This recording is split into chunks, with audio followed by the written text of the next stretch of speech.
Hello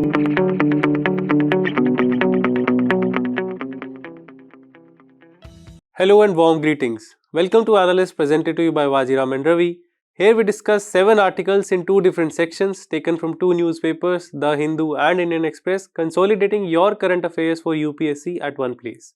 In the first Analyst section, we have Reinventing State Public Service Commissions to ensure meritocracy in the bureaucracy, in light of the slew of protests by the aspirants as well as a meeting of State Public Service Commission to be held in Telangana. Next up, we have the immediate need for fixing the council. We discuss why UNSC reforms cannot wait anymore.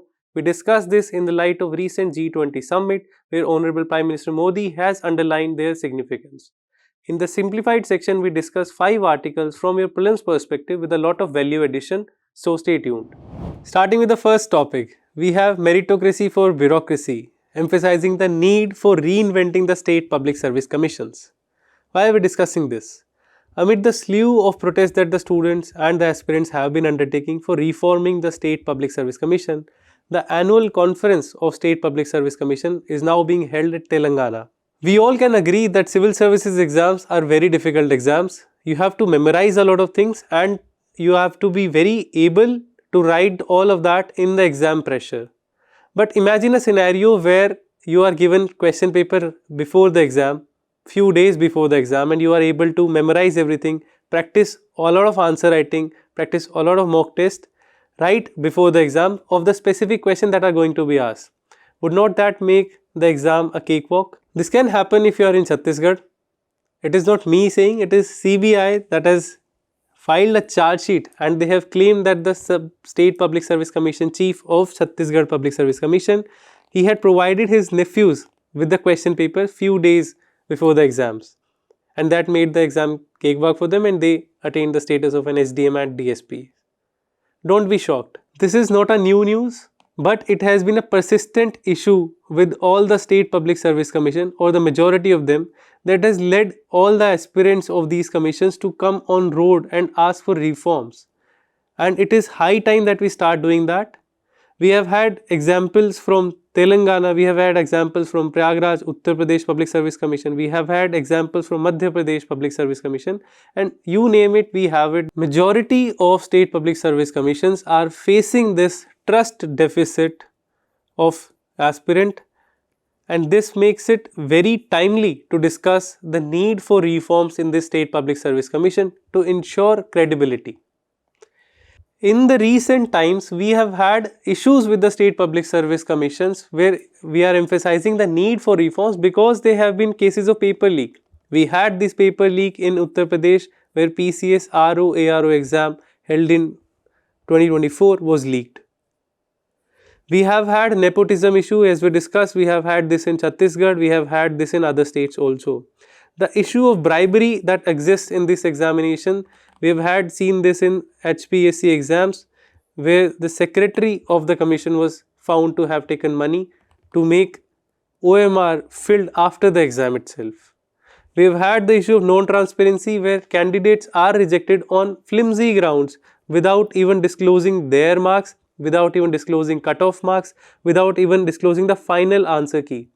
This lack of transparency breeds contempt for these commissions, and aspirants do not consider these as a very fair examinations.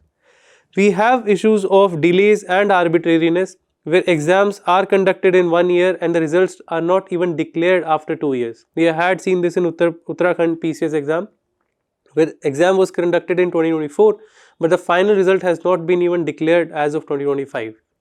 We have had issues of arbitrariness with various state public service commission where despite having 100 seats for a post, they only declared mains result on 61 seat and declared all of them as qualified without calling even 100 people for interview.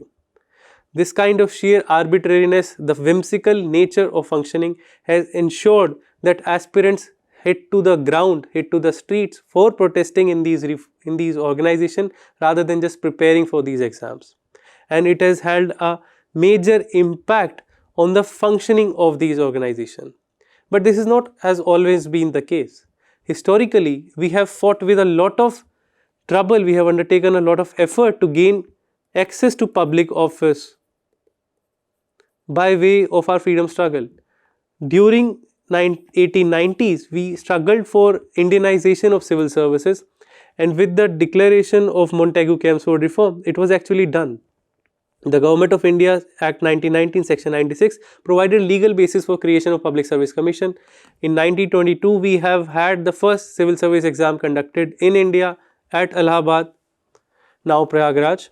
And then in 1924, Lee Commission was established, which found the basis for establishment of a Public Service Commission. This eventually took the place of UPSC, the Union Public Service Commission, but the basis of State Public Service Commission could actually be traced to the 1935 Government of India Act, which provided the establishment of State Public Service Commission.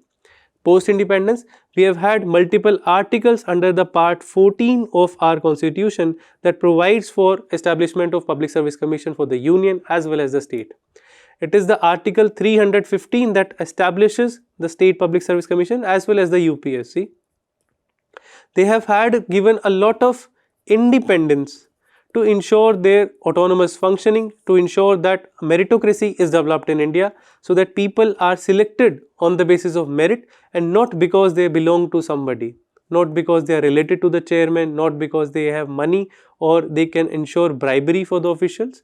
They have been given these various independent ensuring provisions in the Constitution itself.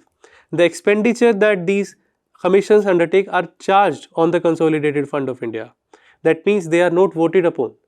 Then their removal, even if the State Public Service Commission members and chairmen, they are appointed by the governor, their removal can only be done by the president. That too after Supreme Court has conducted an inquiry. Imagine the degree of insulation they have been provided against politics. Then the governor can frame the rules for their service condition. They are not supposed to be employed further after they have demitted their office in the Public Service Commission. A former member of State Public Service Commission may be appointed as a member of UPSC or a chairman of UPSC, but he cannot gainfully be employed under any government office. They have been given the functions of recruitment for state public services. They conduct the exams on a very fair manner, supposedly, and are also sought advice in case a disciplinary action has to be taken on the officers appointed on their recommendations. Despite these constitutional safeguards, what has happened is there is a persistent rot in these organizations that needs major reforms. What are the reasons for these rots, Bert? Why are we having these discussions? But despite these constitutional safeguards, there has been a major rot in these organizations. We'll discuss the reason why we are witnessing such downgradation of the roles that are played by the State Public Service Commission and how they fare compared to the national level body, the UPSC. What is the major difference between their functioning as well as the functioning of UPSC? The first reason that they are not able to function as well as this, because they work in a very politically sterile environment. The UPSC work in an environment which is very politically sterile. That means it is not under as much political pressure as is the case with the State Public Service Commission, which work in a politically osmotic environment. What does this mean? Osmosis, if we remember from our science NCERTs, is a concept where materials are selectively allowed to permeate across a membrane. Here, the materials do not permeate, it is the influence, the political influence, the economic influence, the social influence that permeates across the walls of these organizations that has an impact on the result that these organizations publish. Whereas in case of UPSC, it is conducted in a very politically sterile manner. There is a lot of safeguards against it in practical terms because of being under national media's scrutiny. Such cases of violation of corruption, bribery are not often heard about UPSC. Then we have the issue of structural nature, where manpower needs and planning is a major plank of difference between State Public Service Commission and UPSC. While central government has a lot of manpower needs as well as the fiscal resources to support these needs, there is a very planned nature of recruitment that is conducted. The UPSC per se conducts very regular appointments. The calendar is published well in advance. and everybody knows, even you know, that next year you would be filling your form in February 2026 for your prelims in 2026, which would be happening in May 2026. There is this degree of certainty that exists with it, because the manpower needs are huge, because there is a lot of planning that goes. This is not the case with the State Public Service Commission. The exams that they do conduct are not very regular in nature. Take the case of Punjab, for example. Punjab and Haryana High Court has itself declared that every year State Public Service Commission exams should be held. But the last time when the Punjab Public Service Commission PPSC conducted an exam was year 2020. The next exam is supposedly supposed to be held next month in 2025 if everything remains good. There is a gap of 5 years since an exam has been conducted. There is an issue of institutionalization versus ad hocism. While the government of India has established a Ministry of Personnel Public Grievance Redressal in 1985, there is no such Ministry of Personnel, Pension and Grievance Redressal at the state level. All the decisions that they undertake are very ad hoc in nature. This reduces the degree of certainty, this reduces the policy stability that happens in state, and thus a lot of challenges come into the functioning of Public Service Commission at a state level. Then we have the idea of reforms versus stagnation. While Union Public Service Commission has undertaken a lot of reforms precisely because they have taken an institutional method of reform, we have heard names of Baswan Committee, we have had name of Satish Chandra Committee. These committee gave excellent recommendation for reforms into the UPSC recruitment process. These committees were expert led and took the challenge that were persistent in the nature of functioning of these organizations. They undertook the survey of problems that the aspirants are facing, the issues that the appointed officers are facing. You would be very happy to know that the ethics exam, which is now conducted as a GS paper 4 in the mains exam, was not earlier a part of it. It was on the basis of recommendation of expert committees that such exam like GS paper 4 was included in the scheme of things. Such reforms we do not hear at the level of state because there is a degree of stagnation that exists in the exam pattern. Then we have the differences in the method of evaluation. UPSC conducts this exam of civil services and there are more than 40 optional subjects for which they take an optional exam.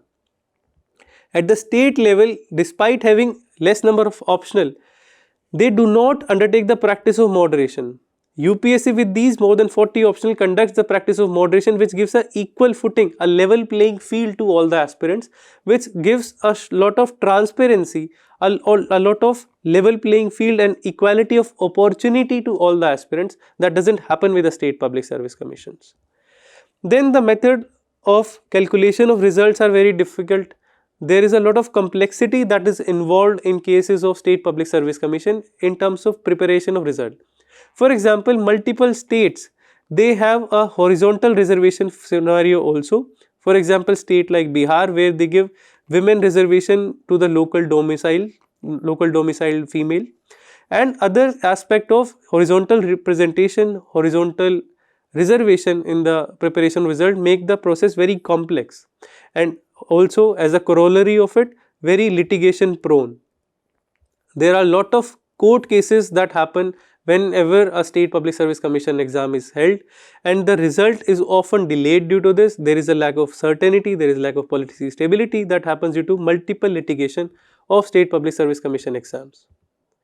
What it entails actually, what is the impact of it? It has a fundamental impact on the fundamental issue of fundamental rights. The rights of an individual under Article 16 guarantees that one has the right of equality of opportunity in public employment. But with these scenarios of nepotism, bribery, delays, arbitrariness, we are denigrated of this right. Our right of Article 16 is abrogated. And not just this justiciable right, we have also a sort of socio-economic right under Article 39 Clause B, which is a part of DPSP, that the material resources of the state shall be used in such a manner that the material resources should lead to common good and it should not be for vested interest. But as we have seen with the functioning of various public service commission, that is not supposed to be the case. So this issue of rights infringement is a major plank that underscores the immediate need for reforms in the State Public Service Commission. But how do we go about it? First thing first, we need a roadmap. We need a very certain 5-year roadmap wherein every State Public Service Commission should declare that in the upcoming 5 years, how many vacancies they are going to publish, how many times the exams would be conducted, what is going to be the exam calendar. They must publish all these details to inspire trust among the aspirants to actually take the State Public Service Commission exams as the plan B of UPSC. Then we need appointment reforms. 41st Amendment Act increased the age of retirement of State Public Service Commission members from 60 to 62. In case of Union Public Service Commission, it is 65. The tenure is of 6 years or 65 years of age, whichever is earlier. There is a possibility of increasing this age again to 65. That would ensure a greater talent pool for the State Public Service Commission, giving them access to more number of retired IAS officers, leading to expertise in their functioning. Right now, there is a spoils system that exists at the level of state service commissions, where the people that man these organizations, the members and the chairman, are mostly of political nature because of lack of expert talent pool. If we increase this age, the propensity of having this talent pool would increase, and it is hoped that it would ensure more transparency and efficiency in the functioning of the state public service commissions. Then there is a need for updation of pattern of exam, where state public service commissions are bound to ask questions from their state domain. It is very optimistic to assume that if the exam pattern is such that it is objective in nature, it would ensure a level playing field for all the aspirants, and it would also be functioning under Article 19, where it provides every citizen a right to move, right to reside and right to work in any place of the country. But these artificial barriers that are imposed in the name of state specific content, it needs to be very objectified by asking it in an objective manner, so that level playing field in terms of content availability is there for all the aspirants. Then there is need for transparency and accountability. Their annual reports are supposed to be published and submitted to the state legislature. That is done, but it has to be made more regular and in a manner that is more accountable to the citizens, to the public service aspirants. We need policy stability here, where the scheme of exam does not change after it has been notified. It has happened in multiple cases where the pattern of exam has changed. They have changed that in case of Haryana Public Service Commission, where they have often changed the manner in which they would rank the aspirants. They have even revised one of the recent results they have just published. This should be avoided to inspire a lot of credibility among aspirants for these organizations. Then we can have the idea of role modeling. Despite being one of the poorest state in country, Bihar and its Bihar Public Service Commission has actually served as a role model for the state public service commissions. They are one of the first organization among SPSCs to actually publish on an open public portal of evaluated mains copies. That is a kind of reform that even UPSC hasn't done till now. They publish cutoff right after the exam, after the prelims exam. They publish marks right after the prelims exam result is conducted and not after the whole process is completed. This proactive steps has inspired a lot of trust in the system, and it has ensured greater talent pool availability of aspirants to these public service commission. Last but not the least, we have to have the idea of desirability in the uniformity in the process of appointment. We have had to make the syllabus in a nature where most of the state public service commission should be having a common syllabus, common exam pattern, apart from state specific subject which should be asked as a separate exam, as a separate paper altogether. We have seen this exam pattern being followed in Uttarakhand Public Service Commission along with Uttar Pradesh Public Service Commissions. These inspire a lot of level playing field and ensures a greater availability of aspirants. Taking these cues, we hope that these reforms, when undertaken in the right letter and spirit, it would ensure a meritocratic system of governance would be established in India, and we would move away from the spoils based system that is the root cause of corruption that has put India at the 93rd place in the Transparency International's Corruption Perception Index. You have this practice question for your practice. Kindly attempt it and get them evaluated from the mentors. Moving to the next topic, we have fixing the council, why UNSC reforms cannot wait. In the light of recent IBSA meet, Honorable Prime Minister Modi has highlighted that UN reform cannot wait anymore. If we understand the United Nations that was formed in the year 1945, 26 June 1945 to be precise, it has been 80 years since their formation. And the talks for reforms of UN have also been going on since last 30 years. But we have yet to see any meaningful reforms that have actually questioned their relevance in the contemporary times. If we see this image, is this not eerily similar to the condition of UNSC at present? It seems as if the patient is surrounded by a lot of doctors, a lot of experts, and they are all agreeing on one thing, that he is a patient, but they do not agree on the method of treatment. That is precisely what UN looks like today. There is this agreement on malady presented to the doctors, there is agreement on the diagnosis, but not an agreement on the method or course of prescription or the treatment. This has made UN a very toothless organization, ignored and made irrelevant in the contemporary time. When it was established, it was believed that UN, even if it would not take humanity to heaven, it would at least save them from the scourge of hell, where fire of wars would not burn it anymore. It was supposed to be an organization to save the succeeding generation from the scourge of war. But let's discuss about the present rule. Presently, UN is composed of 15 members. The UN Security Council is composed of 15 members, where 5 permanent members and 10 non-permanent members are there. The non-permanent members are elected for the term of 2 years. Its primary role is to ensure peace is maintained in the world.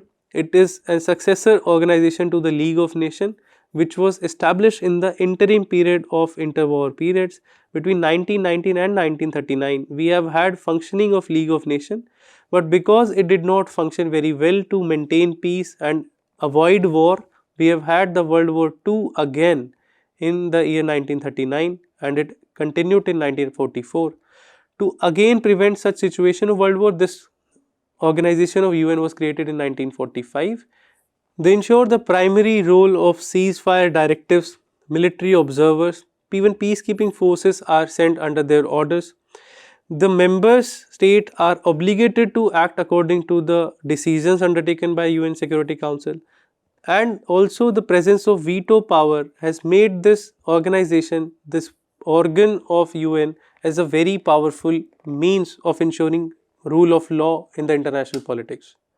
However, there has been a persistent need for reform, and that cannot wait anymore. Why do we say so? There is a degree of anachronism that exists in the functioning of UN Security Council. Anachronism basically means that the situation is not reflecting the present reality. In 1945, when UN was first formed, it was based on the idea of victors versus enemy state. The states, the nations who won the World War II were considered as a victor state. The nations who were defeated in this war, they were considered as the enemy state, states like Japan and Germany. This idea is very anachronistic because such distinction being existing 80 years after its existence is not a relevant position. We have had these members. Out of these 11 members, earlier we have had 11 members in the Security Council. 11 members out of 51 total members were part of the UN Security Council. This was changed in the 1960s, where the number of non-permanent members were increased and the total number of UN Security Council members increased to 15 out of 193. While this was at least around 20% of the whole membership, it is merely 8% of the total membership. So there is a degree of disproportionality that exists here. In terms of proportionality of continent, it is also very difficult position. It is also not reflecting the present realities. The United Nations Security Council is inherently disproportionate because European members, which constitute merely 5% of the total population of the world, have 33% of membership of UNSC. They have 2 members out of the 5 permanent members, and also some of the non-permanent member seats are also reserved from them. So despite having a 5% population, they are having 33% of the membership of UNSC. Compare and contrast this with the position of India, which is having an access to 17% of global population and still no seat at all. The idea of inequity, that some nations who have just been, because of the virtue of they having won the war, they are leading the organization, whereas these nations like Japan and Germany, who are respectively the second and third largest contributor to the UN fund, are considered as enemy nation as of now in the present UN charter.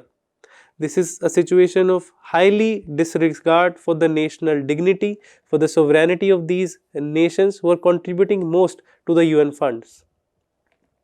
Then also the effort of nations are not being recognized. For example, take the case of India.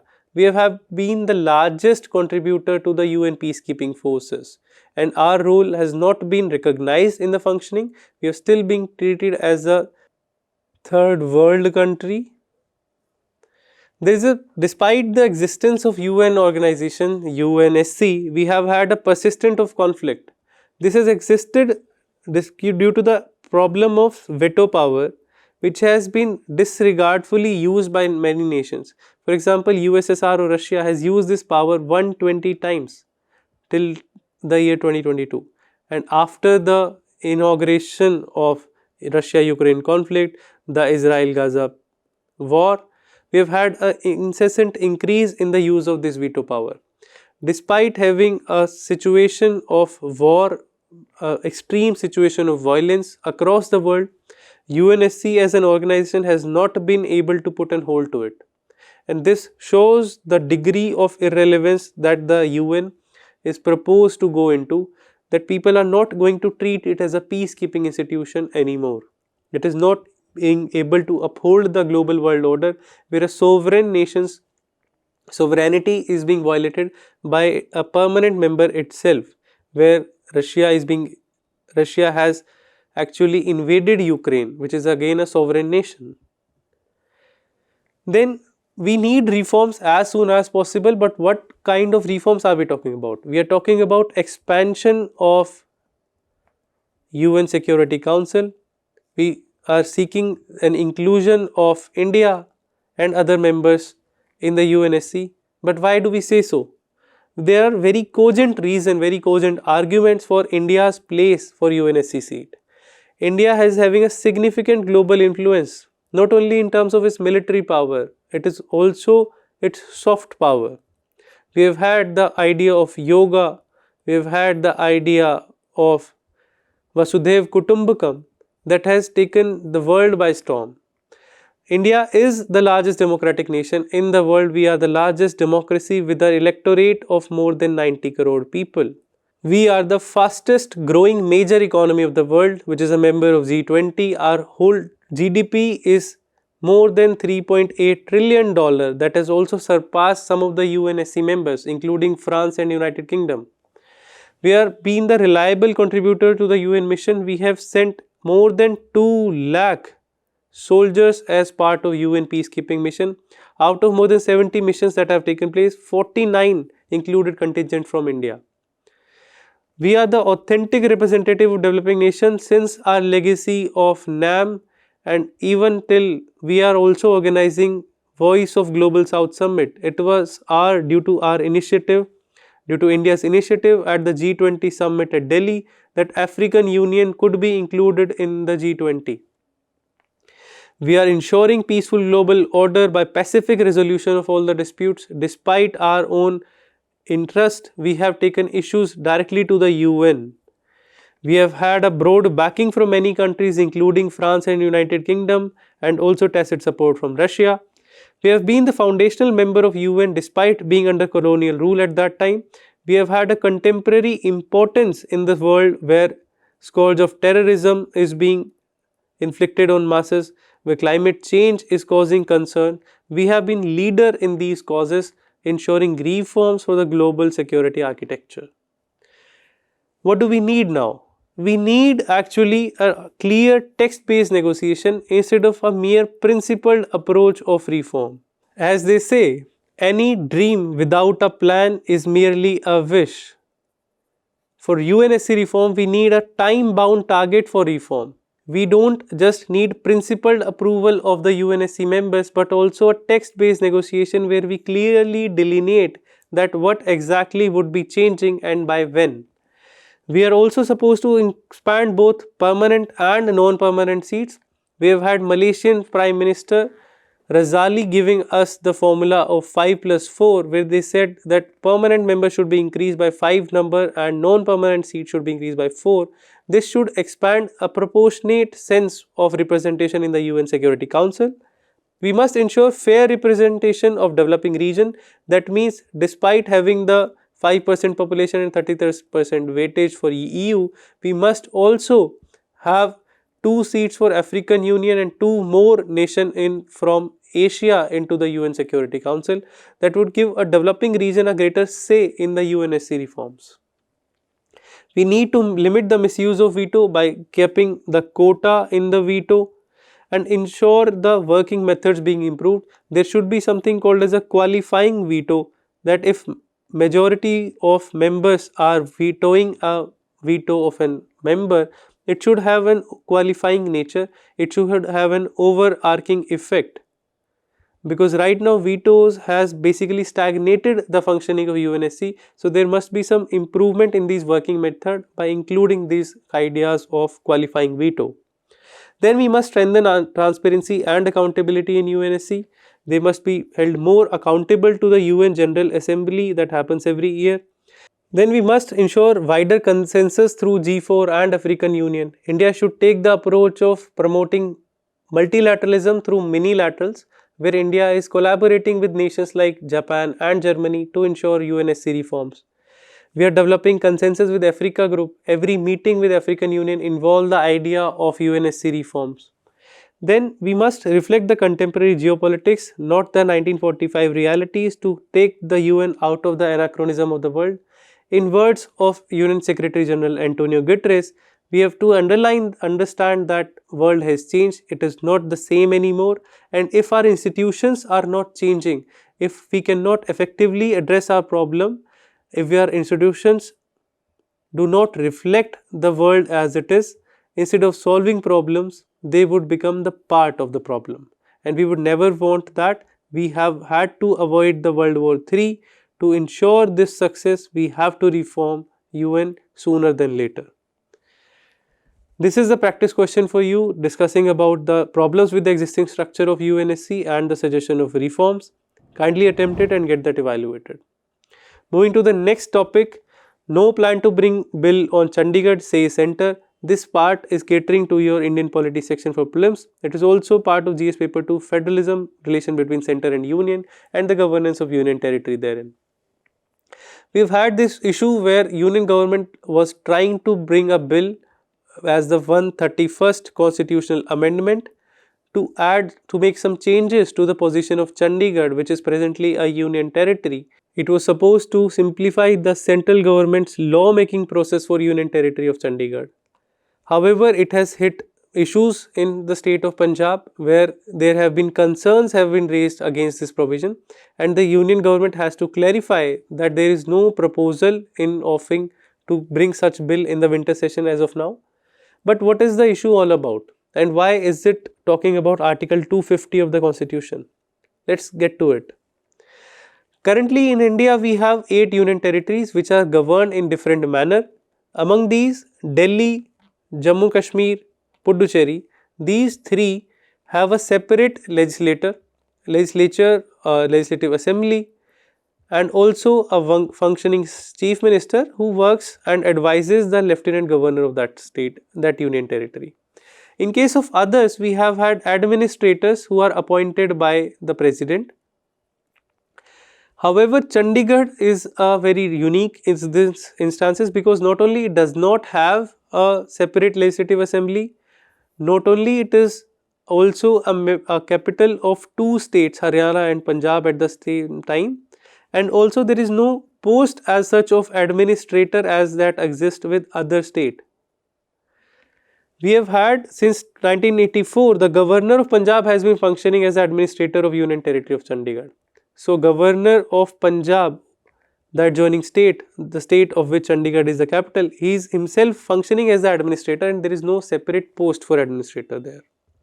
This was done in the year 1984 to counter the security situation in Punjab in the light of militancy situation. However, this has persisted for more than 41 years now and there is supposed to be some changes that are supposed to be brought now.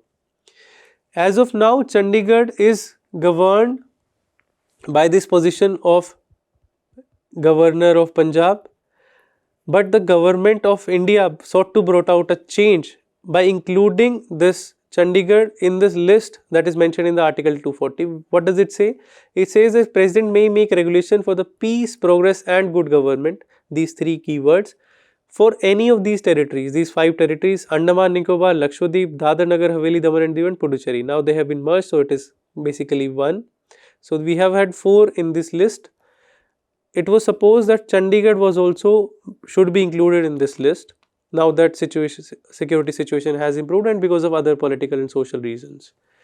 The more concerning thing about Article 240 was this, that any regulation so made may repeal or amend any act of parliament.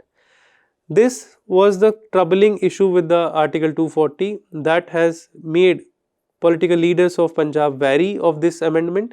They say that due to this provision, when President list this Chandigarh is included in the list of this Article 240, a Joint Secretary of Government of India may simply issue an order. They have this concern that Joint Secretary of Government of India may simply issue an order that President is pleased to have made this change in the functioning of Chandigarh, because it has the order, it has the effect of repealing or amending any law made by the Parliament by simple presidential order. This concern was highlighted by the people and the political leaders of Punjab. This has made the government to rethink the administration of Chandigarh, the city beautiful, and some changes are now supposed to be made after this parliament session is over. Moving to the next topic, we have had this topic of health insurance claims jump 21% in fiscal year 2025. However, the settlements are lagging and IRDAI has flagged this growing gap. This is catering to the Indian economy section of our prelims and also the inclusive growth section of GS paper 3 mains, as well as the health sector in GS paper 2. If we discuss this news, what has come as a positive information for us, that people are getting more aware about their health insurance schemes. There is a greater enrollment in them, and as if to exercise their right, they have enhanced the number of claims that are filed. It has increased by 21%. In year 2024, we have had 2.69 crore that were settled. In the year 2025, the health insurance have actually settled 3.26 crore claims. However, the major concern is that ICR has also led to some gaps. What is ICR? This is the incurred claims ratio. It is basically the actual payout on claims made by the insurance company versus the amount of premium that they have collected. It is basically telling about that if claims filed and premium collected, there is a mismatch between them. For example, if premiums are collected and claims are being filed, if premiums are collected for ₹100, how much amount of claims they are settling? If the ratio is more than 100, that means that insurance companies are not profiteering.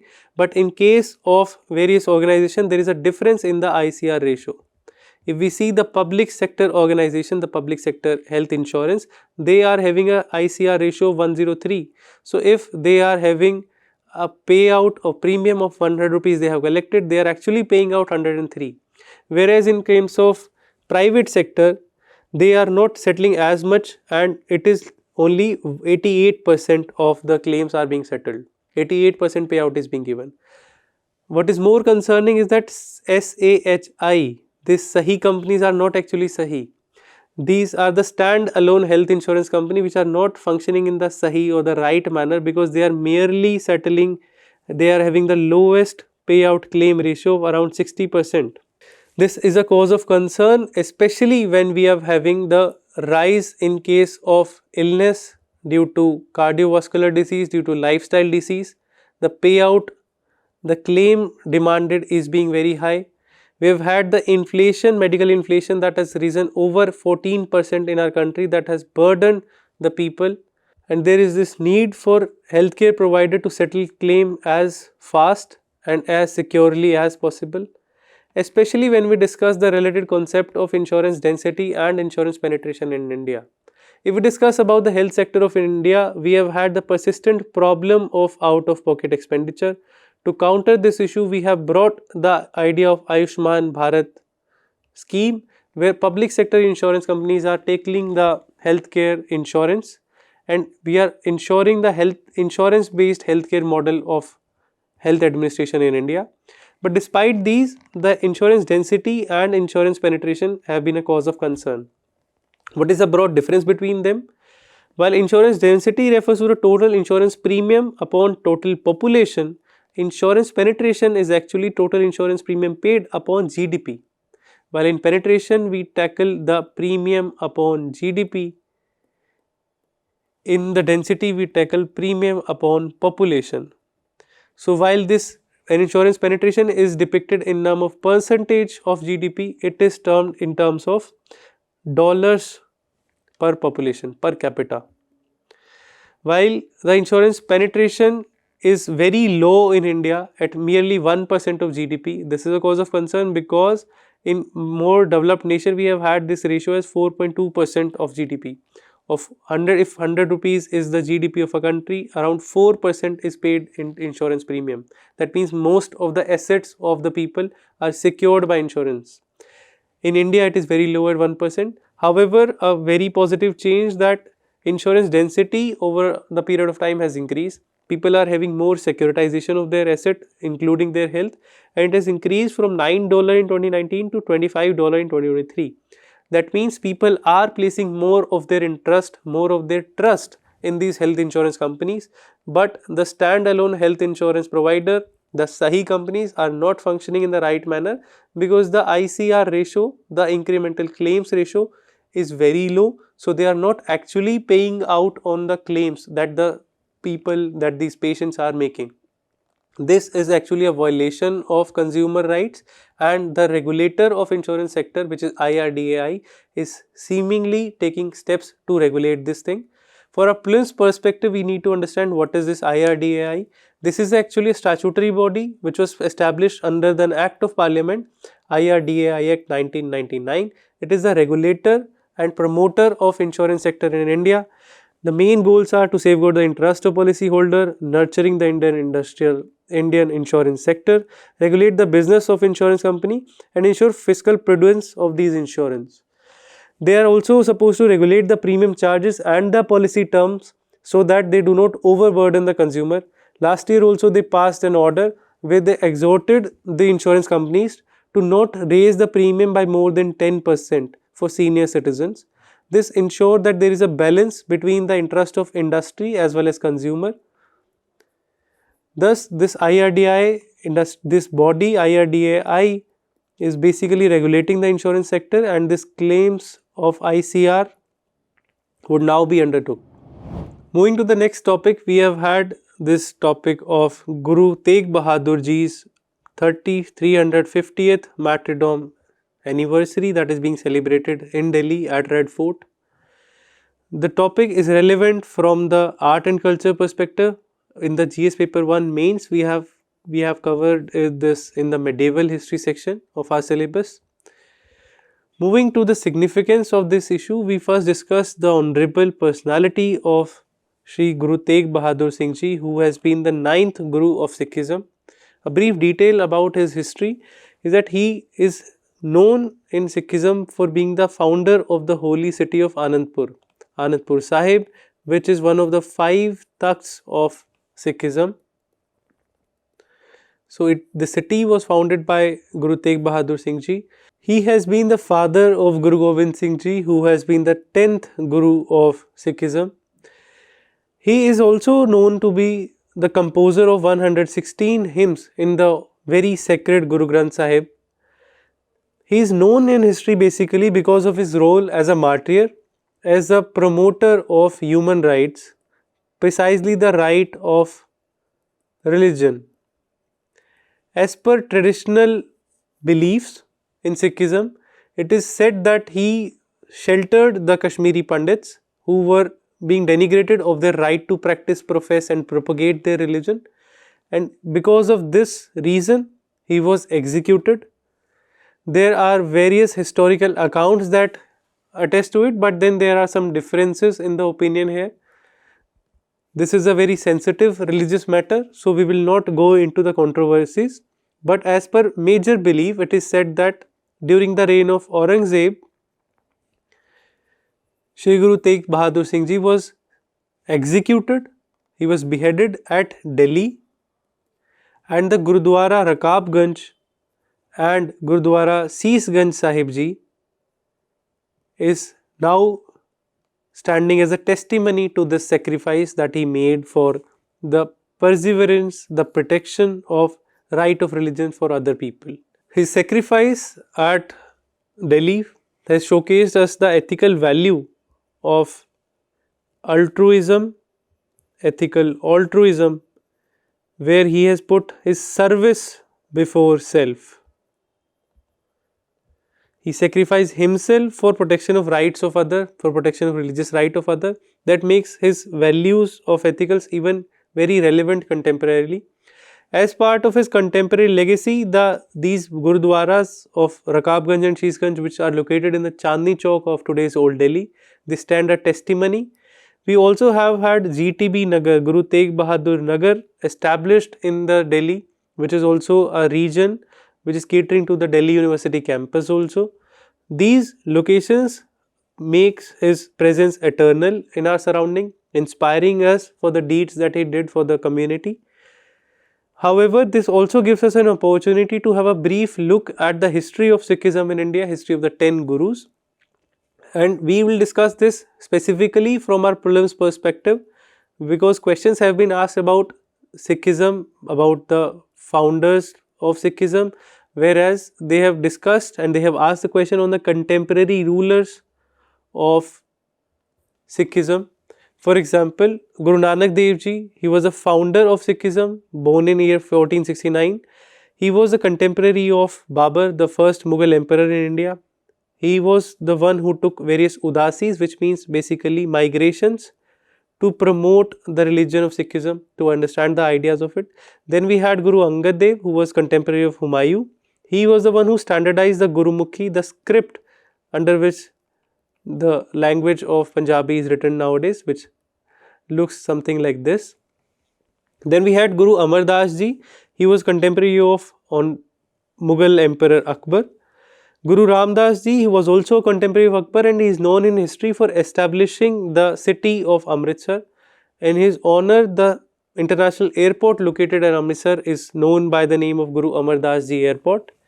Then we have had Guru Arjan Dev Ji. He was the one who compiled Adi Granth, which is one of the holy books of Sikhism. He is also the one who established the Harmandir Sahib, or the Golden Temple. So we remember these deeds. Then we have had Guru Har Gobind Ji, Guru Har Rai, Guru Har Kishan, who were all contemporary of Shahjahan, Aurangzeb and Jahangir respectively. But Guru Tegh Bahadur Ji was the 9th Guru of Sikhism, and we discuss this in occasion of his 350th Martyrdom anniversary. He was actually a contemporary of Aurangzeb, under whose order he was executed at Delhi. Then we have had Guru Gobind Singh, who is the founder of Khalsa as a warrior clan, as a part of Sikhism. He is also the final compiler of Guru Granth Sahib. Under his reign, under his directions, Guru Granth Sahib was finally compiled, even though process had started even earlier. Some part of Adi Granth was also included in it, some part of various other scholars were included in Guru Granth Sahib. It was finally compiled under the time period of Guru Gobind Singh Ji. The next topic is no record of African Grey Parrot as state forest departments. The state forest department have actually denied that any parrot trading organization have registered with them. Why is it important? It is catering to the paper GS3 environment section, where it talks about conservation of species. This parrot trade is important because it is part of an exotic species. It is a classified species under Appendix 1 of the Convention on International Trade and Endangered Species CITES Agreement, and also under the Wildlife Protection Act it comes under Schedule 4 of that act. Thus, to trade such species there is a need for registration, and as per the RTI replies of the State Forest Department, this has not been done. Talking about the African Grey Parrot, it is listed as an endangered species by IUCN. So, it is very necessary to promote the conservation of the species, but the trade as pet of these exotic species has raised concern on this conservation of this species. As per law prevalent in India, to breed such pet we need licensing to be done, and for this application should be submitted to the Chief Wildlife Warden under the Breeders of Species License Rule 2023, and also CITES import permit should also be taken for importing such species because it is part of the Appendix 1 of CITES agreement as we just discussed. Why are we doing this? Because there are a lot of concern that these breeding of such exotic species has for our environment. They may lead to becoming IAS, not the Indian Administrative Service, but the invasive alien species. They may be promoting some zoonotic diseases. So, having a licensed regulatory system for their breeding keeps authorities aware of their status in India and ensures some proactive measures to be taken to undertake to avoid such zoonotic diseases being happening in India. Then the idea is that under the Living Animal Species Rule 2024, any individual, if he is possessing these, they must be registered, they must be reported. Under the Schedule 4 of the Wildlife Protection Act, these are the exotic species that are listed there. African wild parrot is one of those. Then the Wildlife Protection Amendment Act 2022, which was brought 2-3 years ago, it is providing us a section 49M, which is dealing with this species of CITES appendix. If some species is there in the CITES appendix as discussed, that is in the Appendix 1, it must be registered and reported. To undertake an e-governance initiative has been taken under it to ensure easier compliance. We have had Ministry of Environment Forest bringing a Parivesh 2.0 portal. Parivesh is basically proactive responsive facilitation by interactive, virtuous and environmental single window hub. It is basically a e-governance mechanism which allows breeders and other stakeholders to register themselves on this and to register any pets or any organization, any organism that they might possess to ensure greater facilitation of conservation effort. This is what the government has undertaken, but it is also the responsibility of consumer to be very much aware of these provisions. It is very illegal to have these things as pet without proper registration because it is a conserved variety under IUCN, it is endangered. It is responsibility of all to conserve them and not fall prey of social media where we are just petting them just for views and everything. Moving to the next topic, we have had a naval exercise that is being conducted between India and Australia. It is catering to international relation part as well as internal security. It is catering to the bilateral relations. The details of it is that the Australia-India joint exercise, the maritime exercise, is being held at Northern Pacific region. It is a major biennial maritime exercise, that means it occurs every 2 years, once every 2 years. It has been conducted regularly since 2015. The last edition was conducted in 2023 off the coast of Australia. This time INS Sahyadri has undertaken this exercise. It is the objective of this exercise is to bolster interoperability, gain from the best practices and ensure the common understanding of maritime strategic operations. Understand the idea that India and Australia share a joint geography of Indo-Pacific, and amid the idea of Chinese assertion, there is a need for greater FONS operation. Free and open navigation should be ensured by these joint maritime operation. To ensure this freedom of operation in these Indo-Pacific region, such joint maritime exercises are being conducted. This year in 2025, it is being held at region of Northern Pacific. Other exercises are also being conducted between Australia and India. For example, Austro-Hind. This is a bilateral exercise with the military or the army of India. Then we have had the Pitch Black, which is a multilateral air combat training exercise in which also India also participate. We have had multilateral exercises like Malabar naval exercise. We have had quad exercises also, which is partnership of this India, US, Japan and Australia. Why are we discussing this? Because time and again UPSC asks such question about military exercises that are happening around us as a part of current affairs. This is a question that was asked in the year 2024, where we discussed exercise Mitra Shakti was asked whether it was conducted between India and Bangladesh. Please solve this question. Moving about INS Sahyadri, which took part in this exercise, it is a guided missile stealth frigate of Indian Navy. It is basically the third ship of Shivalik class of frigates. It is indigenously designed, so it is not imported, and it is built in India. These Shivalik class frigates are multi-role warships that are equipped with advanced weaponry, sensors and technology to carry out a variety of naval exercises, naval operations. This was it. Thank you very much.